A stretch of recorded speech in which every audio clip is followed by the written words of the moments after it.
Okay, so today I want to talk about a subject that we've been getting a lot of questions about from our friends and our family and from a lot of people that are maybe thinking about buying their first house, or maybe some real estate investors that are thinking about buying an investment property.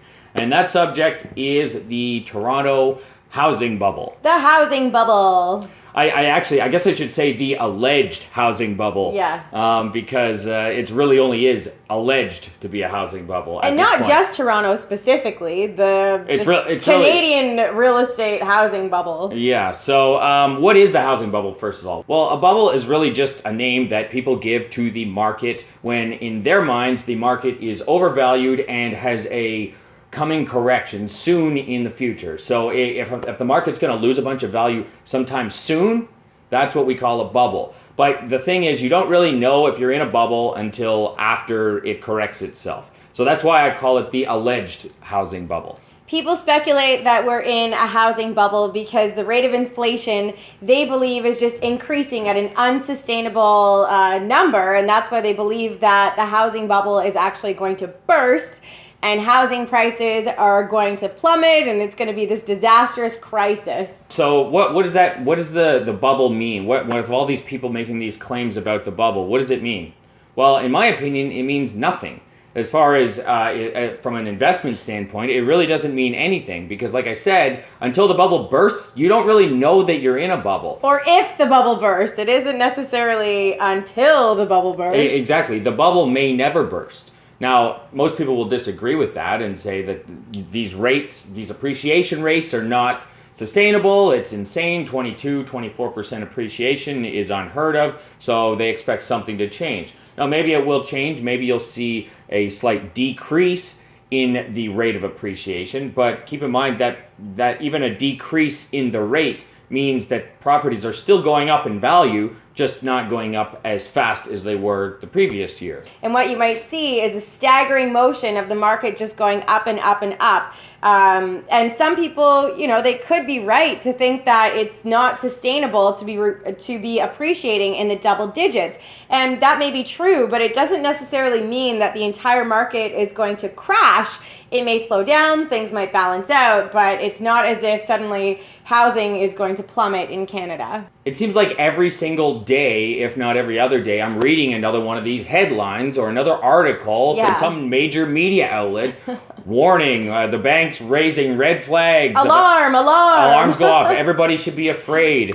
And you should not buy a house this year. And you shouldn't have bought a house last year or the year before. And the fact of the matter is, these articles are not new. We've been reading these articles regularly for years now. Google Toronto housing bubble 2010 or 2011. There's an endless list of articles written by some expert market analyst about why he knows that the market's about to crash, and then it goes on and never ever does crash. So that alone doesn't mean that it's not going to crash, but it really just kind of means that just because somebody's labeled to be an expert market analyst, that's not really a reason to listen to them. And we're not saying that we're, market experts either, but what we're just saying is be cautious of where you're getting your information from, and especially if it's just media that you're reading these headlines that are meant to be fear-mongering and just frightening you.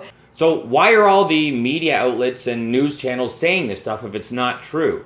Well, for starters, we're not saying it's not true, and we're not saying it is true. We're saying you can't know. And the other thing is that these outlets they're in the business of creating news, creating content. Yeah. So they have to have a news story. They're not in the business of investing in real estate. They're in the business of writing stories and catchy headlines. And we know that fear-mongering is a very popular way of selling stories. So, it's a lot more appealing to see a headline, banks raise red flags or warn the public about the housing market. These are a lot more interesting stories. So that's one reason why the media seems to be all over the negative aspect. I mean, that's kind of the way media works, right? But I would say when somebody that's an alleged expert is telling you advice, and their advice or their strategy that they're giving you is to wait and see. My prediction is when rates go back up, which they will over the next 3 years, you're going to lose 20, 30% of the value of that house. I'm very concerned that people would be taking down debt in the form of a mortgage to buy a home when the chances of its value going up, in my view, and this is a personal opinion, is zero. The world is screaming for you to rent. It's howling at the moon. Rent, rent, don't buy. And so when the chances of its value going up, in my view, and this is a personal opinion, is zero. Kind of How is waiting a strategy? This is just something I don't understand. I mean, surely you would agree that's kind of ridiculous. Waiting and seeing what happens is not really a strategy. And how long do you wait? And what are you waiting to see? Yeah, so exactly. How long are you supposed to wait for? How long are you comfortable waiting for? And is the person that is telling you to wait also waiting, or are they already in the market and they're just telling you to wait? I would not encourage you to take real estate advice from somebody who's not a real estate investor. The chance that you're going to get 12% appreciation in a home over the next 5 years is zero. So you'd be an idiot to buy a house. All of the real estate investors that I know are still actively investing. They're still purchasing properties, and nobody is rushing out to go and sell off their portfolio out of fear that the market is going to crash or that this bubble is going to burst. So if an expert analyst is telling you your strategy should be to wait and see, and the reason for that advice is because they're saying, look at these crazy appreciation rates that we're seeing, 22% in Toronto, 24%, that's unheard of. So think about that. They're telling you to wait, don't invest, because the rates of return on your investment right now are so good that they're bound to not be this good for much longer. So you'd be an idiot to buy a house. Now, I know they claim that your investment's going to lose money, but I mean, well, that's maybe if you, first of all, these are not stocks. These are cash flowing rental properties that we're talking about. So you're not going to just buy a property, wait till it loses value, and then sell it for a loss. That's not a very good strategy. Let's see what happens. Because that's really not advice at all. That's not advice. That's not advice. That's non-advice. That's not a strategy. If we had listened to the fear-mongering in the past, because there's always been fear-mongering. So you'd be an idiot to buy a house. And you're no match for my brain. We would never have bought a house. I would never have bought my first house back in 2006. I would never have become a landlord back then, and I would probably still be living in my parents' basement because I never ever would have bought a house. Rent, don't buy.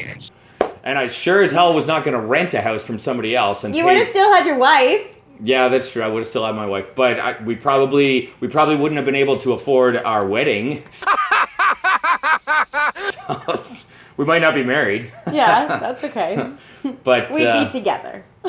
But just keep that in mind. Waiting is not a strategy. You have to take action. You fell victim to one of the classic blunders. Ha ha, you fool! So there's something that I want to point out here, that if the market does dip after you already own a property, that really doesn't matter if you have a cash flow positive investment. The only time that the price actually matters if it dips down is if you sell. So here's a tip. If the housing prices go down, don't sell. Don't sell. Why are you doing that? It's pretty straightforward. I mean, we really don't sell a lot of houses anyways. We just kind of keep buying houses. Most real estate investors kind of implement a strategy similar to that. Some people get involved with flips, which isn't really investing, but that's kind of the idea, is to keep accumulating properties, and then once you're ready to retire, then you're going to sell them all off. That would be inconceivable. So we're not worried about what's the value of my house today. We're worried about what's the value of my house going to be in 25 years. The big picture, the grand scheme of things. Another part to consider is that, let's imagine the housing prices do go down. As an investor, I would see that as an opportunity. That means that real estate is on sale and it's a great time to purchase. Right, so then you're probably going to look at that as a time where you're going to be buying more properties more frequently because values have dropped. But again, you have to figure out exactly what's right for you. I can't create your own strategy for you. You fool! Everybody has to custom fit a strategy to fit their lifestyle and fit their goals. But there are some real estate investing basics. I mean, like, you don't have to completely invent this. It's not as if, real estate has to be so tricky and complicated. There are some very basic strategies that you can get involved with and just make sure that it utilizes, your skill set, if you have professional experience, and so on.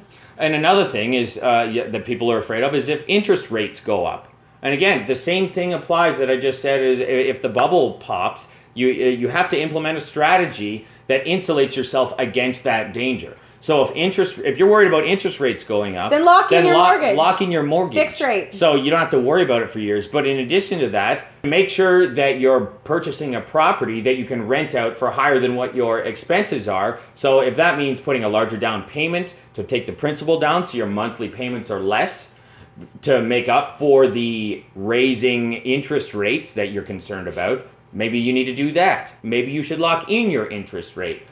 There's always a way to make it work for your situation. One of the greatest things about real estate is that it's flexible. There isn't one way to invest. There's different ways that you can profit in real estate. And here's the thing is that you've got options. Once you have a rental property and you have an income producing property, that gives you options. You can restructure your financing.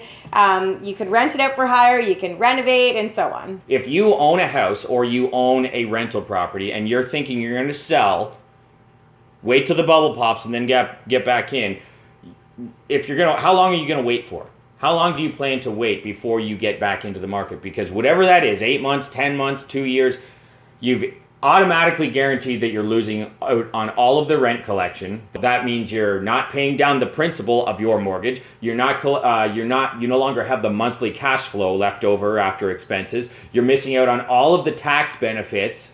And now you're also paying rent on somebody else's mortgage. Because where are you living? If you sell your primary residence, well, you still need to live somewhere. So now you're guaranteed to be losing money rather than taking this gamble and, waiting for this bubble to burst. So we're going to wait for the bubble to burst too. But while we're waiting, we're buying other houses and we're renting them out. Why are you doing that? And we're collecting rent. We're paying off our mortgages. That would be inconceivable. And some of these other people are planning on waiting, but they're going to wait and they're going to pay somebody else's mortgage while they wait. The world is screaming for you to rent. So just think about that. It seems way more risky to try and time the market than it does to invest in, a landscape or a real estate environment that you can be making money and that you can be profiting in the real estate market today. It's not about timing the market. It's about time in the market. So the longer you're I've heard somebody say that before. Yeah, who? I just... An old friend. I just quoted Scott McGillivray, sorry. But he's right. He's absolutely right. So don't worry about the status of who these people are that are writing these articles or giving this expert advice, these economists. Forget about that because their status doesn't mean a damn thing at all. It doesn't mean a damn thing. I'm serious. I know you are. I'm mocking you. And don't listen to fear-mongering. There's absolutely no benefit to listening to fear-mongering. If you want to invest in real estate, you definitely need to focus on creating a strategy for yourself that works for you and is aligned with your goals. And then the next thing you need to do is focus on taking some action. Because you're not going to make any money in real estate if you don't buy any real estate. Well, I'm not even saying that anybody should do anything. I mean, I would encourage people to educate themselves so that they can make a really good decision for, what they believe is going to happen and what they think is a great decision, Yeah, I'm not telling you to go out and buy a property. I'm not saying this. I'm not saying do that. I didn't say to do that either. I'm not telling you to go out and buy. You cut me off. I was saying. Okay, go ahead. I'm not saying anybody should or shouldn't do anything. What I would encourage people to do is educate themselves, speak to real estate investors who are actually in the market, and then decide, is this a game that you want to get involved with? And you have to really decide for yourself. So what does the housing bubble mean to us? Really, I mean, this talk about a bubble means we're making a ton of money because all the properties that we've been holding have been going up in value at ridiculous rates. Inconceivable! So that's really all it means to us. It just means we're going to keep doing what we do, and we're not going to worry about what anyone else says. And if the market dramatically changes, then we will adjust our strategy and we will continue to invest in real estate. So I hope you guys found this video useful, and hopefully you got something from it. And I also hope you buy some houses. See you later. Bye. So you'd be an idiot to buy a house.